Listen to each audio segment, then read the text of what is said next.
Hello, everyone. Welcome to the Bob Wahl Show. On the Bob Wahl Show, we talk business, St. Louis, and real estate.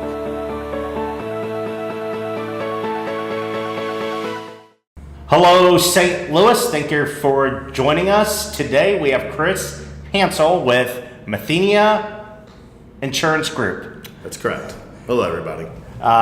We're going to be talking about commercial auto policies, but to start off with, your new guest here on the show, I'll have you introduce yourself to everyone. Just tell us a little bit about yourself and about Mathenia Insurance Group. Well, my name's Chris Hansel, and I'm an insurance agent with Mathenia Insurance Group. And a little bit about myself. I live in O'Fallon. I have a wife and 4 daughters, and been an insurance agent this is my 7th year doing it. Going into my 4th year being a commercial insurance rep. So kind of looking forward to talking about some of this stuff. Good deal. Now I'm gonna pick your brain today about commercial auto policies. Nothing more exciting. So everyone just stop watching because insurance is boring, I'm sure. So It can be. It's important though. Very important. Now I've had insurance consultants on in the past, but we've never had a commercial representative on the show. So I thought it'd be good to talk about something in regards to that topic. So the types of businesses that have commercial auto policies can sometimes be gray areas. I'll have you talk about that a little bit, I guess. Well,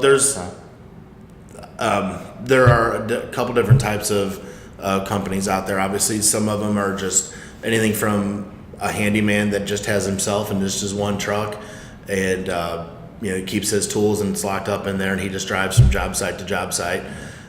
He may or may not have, especially when they first start out, they don't typically have a commercial auto policy, and they should have one. It's obvious to know somebody that has a fleet of vehicles, an HVAC company where everybody has their own van, or an electric company, they have their own van.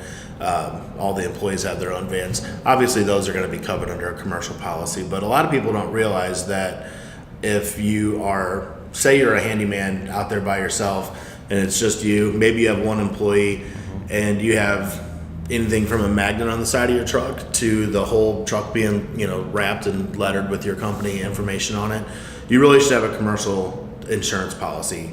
There are reasons behind the commercial insurance policy is going to cover more. It comes with, you can build the limits up. You can have, typically a commercial insurance policy will have $1 million of coverage right across the board for liability, but it covers other things. It covers, if you have a personal insurance policy, personal lines insurance policy, and you're driving and you're doing things that are related to your job, you get into an accident, they could potentially deny the claim because it's a personal lines vehicle and it's a personal lines thing that you're doing that day. Right. So you're going to want to, they're not going to want to insure you as if it's a business. So if it's, when you write a policy, they ask you, do you drive to work? How many miles do you drive to work? And they kind of rate your policy for that. If you're a business and you're driving around, you're hauling ladders, you're hauling tools, you're hauling materials, there's different exposures involved, and the insurance company needs to know about those. And it's really not that much more money than a standard policy. It just needs to be written correctly. Okay. Now, as far as different types of coverage, is there anything specific companies need to be looking out for? Well, there is. If you have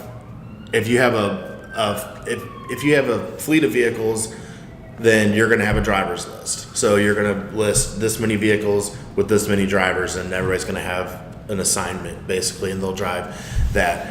There are also coverages such as hired non-owned auto coverage, where if you hire somebody to work for you and they're driving their vehicle for your job purpose, you can add their vehicle to your policy, and they'll be covered under the commercial policy during the day while they're working for you. Okay. Instead of, that way their personal lines policy, if they get in a wreck with their own car, there potentially could be an issue there, where the personal lines wouldn't want to cover it. And if you have the right coverage as a business owner, you're covered. You won't get sued. They can't stop you from suing you, but if Right. you do get sued, you'll have coverage in place Okay. for it. Now, let's say, this is getting specific, I guess, but let's say there's a carpenter who I assume is maybe an independent contractor, and they're doing out for a job for a day, and then the boss sends them to a different job Well, that day, and they get into an accident. How does something like that work if someone's...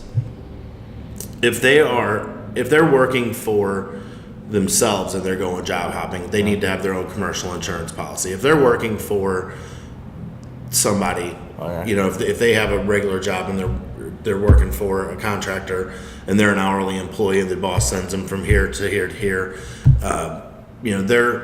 their own personal coverage would cover a wreck Okay. if something were to happen in the middle there.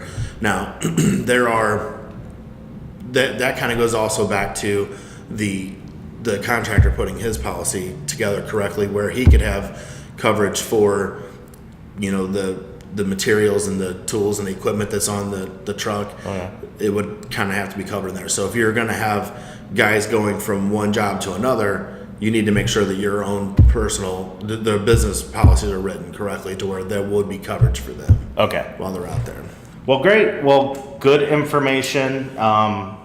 If anyone has any questions regarding whether or not maybe what they do for a living and if they should maybe have a commercial policy over a personal policy, I'll put your information up. That way they can get in contact with you with any That'd be questions great. they have. Otherwise, put questions in the comments section, and Chris will pay attention to those as well. But thanks for coming on. Thanks for having First me. time guest, and I hope to have you again. So that concludes this episode of the Bob Wahl Show. Thank you so much for joining us. I will see you guys next week, and goodbye for now.